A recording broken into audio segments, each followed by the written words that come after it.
तमाम लोगों के फोन कॉल और मैसेजेस लगातार सामने आ रहे हैं कि आप बारीकी से बताते रहें कि अतीक अशरफ हत्याकांड पर किस तरीके से तमाम जानकारियां सामने आ रही हैं, क्योंकि इससे पहले सुप्रीम कोर्ट ने कड़े शब्दों में योगी सरकार को फटकार लगाई और साफ शब्दों में यह पूछा कि आखिरकार एम्बुलेंस अंदर क्यों नहीं की और क्यों इतनी लंबी परेड जो है वो अतीक अशरफ से कराई गई। इन सवालों का जवाब जो है वो देने से पहले ही उत्तर प्रदेश सरकार की तरफ से पेश हुए वकील ने कहा कि इसके लिए हमने जांच कमेटी बैठा दी है और ये अधिकारी उसमें जांच कर रहे हैं। पर सुप्रीम कोर्ट ने 3 हफ्ते में जब जवाब मांगा है अतीक अशरफ हत्याकांड पर, तो उसके लिए तमाम तरीके से तैयारियां खासतौर पर उत्तर प्रदेश सरकार द्वारा जारी कर दी गई है। और अब इसी में एक नया मोड़ सामने ये आया है कि पूर्व चीफ जस्टिस डीबी भोसले को इसकी कमान सौंपी गई है, जो अतीक अशरफ हत्याकांड की बारीकी से जांच करने वाले हैं।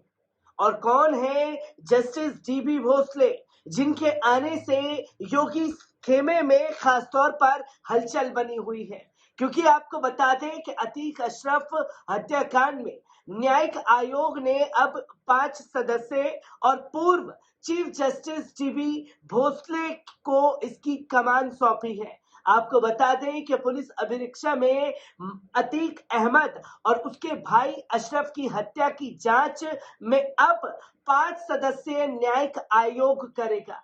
राज्य सरकार ने इलाहाबाद हाईकोर्ट के पूर्व मुख्य न्यायाधीश दिलीप बाबा साहेब यानी कि टीबी भोसले को आयोग का नया अध्यक्ष बनाया है।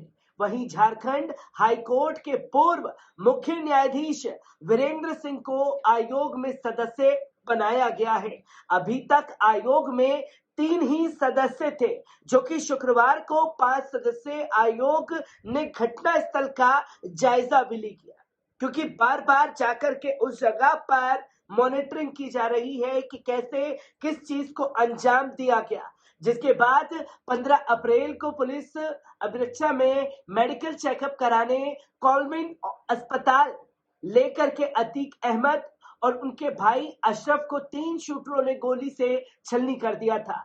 राज्य सरकार ने इस प्रकरण की जांच के लिए 3 सदस्यीय न्यायिक आयोग का गठन किया था, जिसमें इलाहाबाद हाईकोर्ट के पूर्व न्यायाधीश अरविंद कुमार त्रिपाठी को आयोग का अध्यक्ष, जबकि पूर्व जिला जज ब्रजेश कुमार सोनी और पूर्व महानिदेशक सुबेश कुमार सिंह को सदस्य बनाया गया था।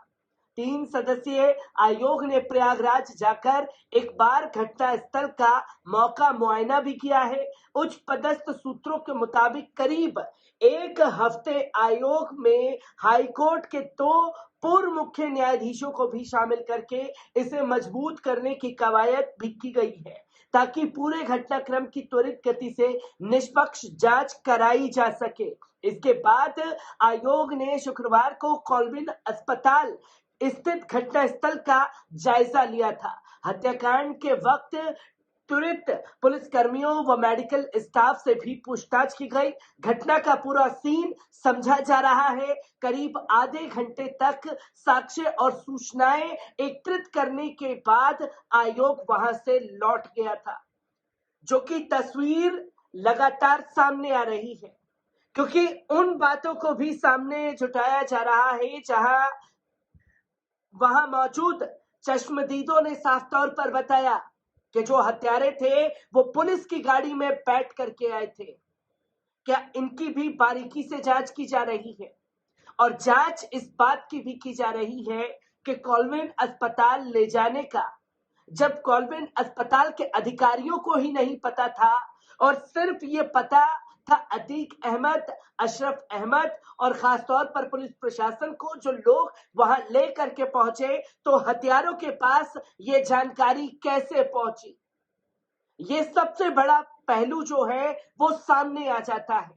और तीसरा, इस पहलू की भी जांच की जा रही है कि एम्बुलेंस अंदर क्यों नहीं गई और इतनी लंबी परेड जो है वो अतीक अशरफ से क्यों कराई गई। जो कि सुप्रीम कोर्ट ने साफ तौर पर यह कहा।